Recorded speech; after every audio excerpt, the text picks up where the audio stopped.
What's up, everybody? Good afternoon. Hope you guys are doing well. And as most of you know by now, the combine is very much underway. Teams are meeting with players, players are having medical exams, players are having interviews. All kinds of things are happening. Not a lot of it necessarily has to do with us as fans. We don't get to see a lot of this stuff. We just don't. We hear about a little bit of it after the fact. But the stuff that we really get into is going to start tomorrow. So I will have more to say about that a little bit later today, and then we'll have a lot to say about it in the coming days. But I do want to talk about the little bit of information we've got so far, and it pertains basically entirely to who the Seahawks have personally met with, had a formal meeting with. Each team is allowed to have, I believe, 45 meetings with players at the combine. And then they also have the 30 in-person interviews after the combine process before the draft. So you don't have an unlimited number of meetings that you can make. So the ones that you use are presumably valuable to you. So we can learn something from this. We can get an idea of who the Seahawks are valuing, who they're zooming in on, who they're prioritizing. So we've gotten some information so far. It's just, I believe, 7 names. But these are presumably the first 7 guys that the Seahawks have met with. So I want to go over this, and we'll probably get more information in the coming days. But the first crop included, we've got Junior Colson. He was the first name that I've seen. This is from Corbin. Corbin breaks a lot of this stuff on X, by the way. Corbin actually has most of the tweets I'm going to look at today. But Junior Colson makes so much sense, it can't possibly happen, right? It makes too much sense to actually happen. But this guy played under Mike Macdonald at Michigan. This guy fills a clear need. This guy was part of a great defense these last several years. This guy is clearly one of the best linebackers in this class. So it makes too much sense. It can't possibly happen. No, but what I'm trying to get at here is that this is something that would be kind of a match made in heaven. It's too smooth how nicely it would slide in to add Junior Colson to this linebacker group. But he's met with the Seahawks. Definitely a name we're going to have to spend a lot of time on this coming pre-draft offseason section. So Junior Colson has met with the Seahawks, so the interest that obviously seemed like it would be there is there. Look for him to, I would say, go somewhere around the second round. So we are going to have to move things around in the draft a little bit to secure a second round pick to get him in all likelihood. But he would be a nice pickup, and I like the fact that we're interested in him. Also from Corbin, we've got this meeting, Jon Newton. He has met with the Seahawks. He did it on Monday. And obviously, I can understand that right now, this is very interesting to the Seahawks because right now they have a very big need on the defensive line with Leonard Williams being a free agent and Dre'Mont Jones probably only being here another year no matter what because his contract is going to inflate next year significantly. So I can understand that Jon Newton is somebody who's on the radar at 16 for the Seahawks right now. However, if we re-sign Leonard Williams, which is the likely outcome, I will say I find it very hard to make it make sense. I said this on X earlier today, and by the way, I'm trying to use X a little bit more because there's a lot to talk about during this draft stuff. So if you haven't followed me over there already, please do so. I also post all my videos over there. I did say that Mike Macdonald probably likes Mike Morris more than the average because he coached him at Michigan as well. So that's a guy that he's probably high on. And when you combine that with Leonard Williams, Dre'Mont Jones, there isn't going to be a lot of room for another 3-tech type defensive lineman like Jon Newton would be. So I definitely like that they're covering the base because Jon Newton is going to be one of the better players left when we pick at 16, assuming we do pick at 16. But I do think that if the offseason goes the way we're expecting, I just don't think there are going to be reps for him. And I understand we want to have a really big rotation at the 3-tech position, but I don't know if we need to be spending our first round pick on it when we have so many other needs. So good player nevertheless. He's clearly the best defensive lineman in this draft to me. I know people are starting to circle the wagons around Byron Murphy, And T'Vondre Sweat is really nice too, but I think Newton is the best. He's not Aaron Donald level, though, so I don't think it would be a crime to pass on him at 16. But we are meeting with him. He is former teammates with Devin Witherspoon, by the way. More from Corbin. Oh, audio play. Not on my watch. Michigan defensive tackle Kris Jenkins, another guy with some connections to Mike McDonald, because McDonald was the DC when Kris Jenkins was at Michigan. So there's definitely a rapport built in there. And Kris Jenkins is one of my favorite defensive linemen in this draft. He's another guy who will probably be like an early second round pick, maybe a middle second round pick. And he to me is on that next tier behind guys like Newton and probably Murphy. Honestly, I don't think there's a big difference between a guy like Kris Jenkins and Byron Murphy. I think that Jenkins is really, really good, and his numbers just don't get inflated because he's playing on such a good all-around defense. But I really like Kris Jenkins, and I'm happy that we're meeting with him. Makes a lot of sense. This is a little more in line with what I would be looking to do, because obviously you want to have a deep defensive line. If you could trade back in the first round, pick up a second round pick, maybe throw one of your third round picks in to move to the second round, however you end up having to do it, and you end up in that second round and you can come away with Kris Jenkins or Junior Colson, I think you did well for yourself. So excited about this meeting as well. I think that this is a good indication of what we might be looking at. So that's certainly a high profile one.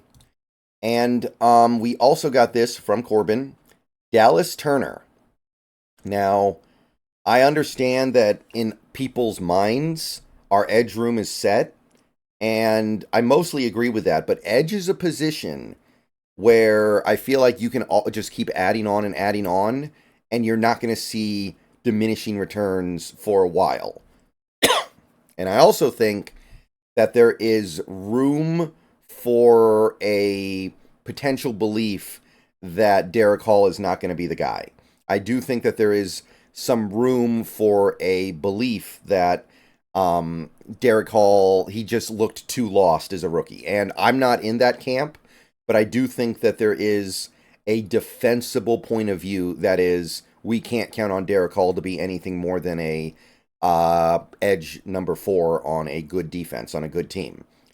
So I know the world would end if the Seahawks picked an edge at 16, but there is definitely a universe where an edge player like Dallas Turner, who is very, very good, is the best player available at 16. And if the Seahawks stick there and end up with Dallas Turner, I'm not going to be unhappy because the value is good. I think this is even better than the Jon Newton idea. I know what I just said is kind of similar to the Jon Newton thing, but I think that Dallas Turner is better value, and I think that the edge room is a little more open to having a lot of depth rotating in and out with positive returns. Whereas on the defensive line, I think that if you're paying Leonard Williams and you're paying Draymond Jones all this money, you just kind of have to ride or die with them for at least this 1 year. So I'm a little more open to it on the Dallas Turner front. And look, he's a great player. We also had Western Michigan defensive end Marshawn Kneeland. Not familiar with him, going to have to look into him. He's somebody that I was not on my radar, but now he's going to have to be, because if we're kicking the tires on him, there's something there that we must like at least a little bit. So Marshawn Kneeland, definitely going to add him to the list in the coming days. Look at him throughout the pre-draft process. Definitely excited to do that.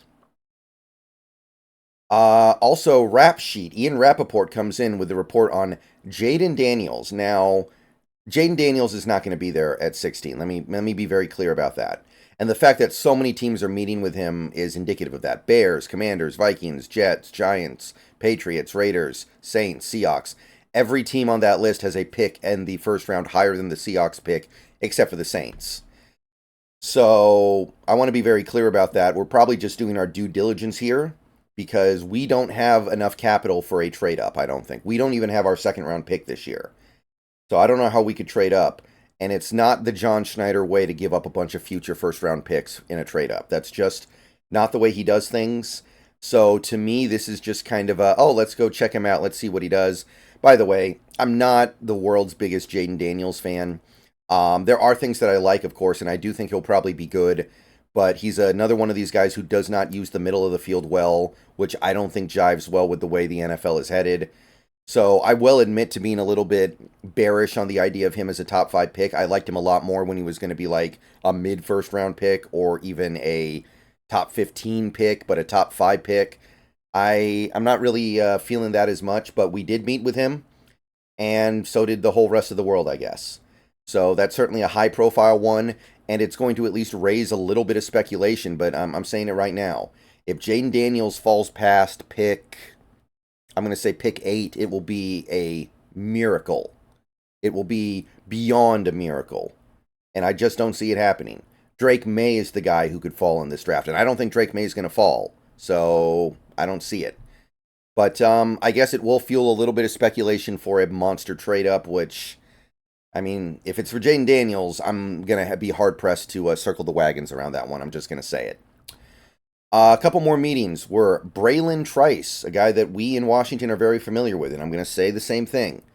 Now, Bralen Trice, I don't think is as good as Dallas Turner or Latu or even Jared Verse. I don't. So if we took Bralen Trice at 16, that would be a little bit of a harder sell to me, admittedly. But if you're thinking about trading down into the late first or the early second and you get Bralen Trice there, now we're talking. That is something that I would actually be able to get behind. Because, again, the edge room benefits greatly from having tremendous depth in a way that I think other positions, even defensive line positions, cannot say the same. So, if the Seahawks decide our best route is to make this edge room elite, I'm not going to have a big problem with it. And Bralen Trice is a guy who I do view as being worth a late first round and certainly early second round pick. I'm sorry, late first round or early second. And yeah, I obviously it would be a great hometown pick. He's not my favorite edge in this class by a long shot. He kind of started slow during the season, but then he turned it on like crazy as the season went on. So if we come away from this draft with Bralen Trice as our top pick, I'm not going to necessarily be over the moon about it, but I'm going to be pretty happy about it. And final guy, Tyler Jones, by the way, shout out to him for providing some of the clips with the meeting information. Kentucky linebacker Trevin Wallace. Him, I don't know very much about. We're going to look into him in the coming days, but he has met with the Seahawks. So as of this recording, those are the guys we know about. There are going to be a lot more, including a lot of guys that we have very little, maybe even minimal interest in to throw people off, I imagine. But most of these guys are probably guys we're at least interested in on some level. And so far, the meetings largely make sense. The only one that doesn't make sense to me is Jaden Daniels, because he's not going to be there at 16. He's not even going to be close to 16. So I don't know what's up with that. But all these others make all the sense in the world to me. So let me know what you guys think. We will learn about more meetings in the coming days. Going to talk about more Combine stuff later today and, of course, the rest of the week. See you guys later. Go Hawks. Thank you for watching. And, yep. See you guys on Twitch if it strikes your fancy.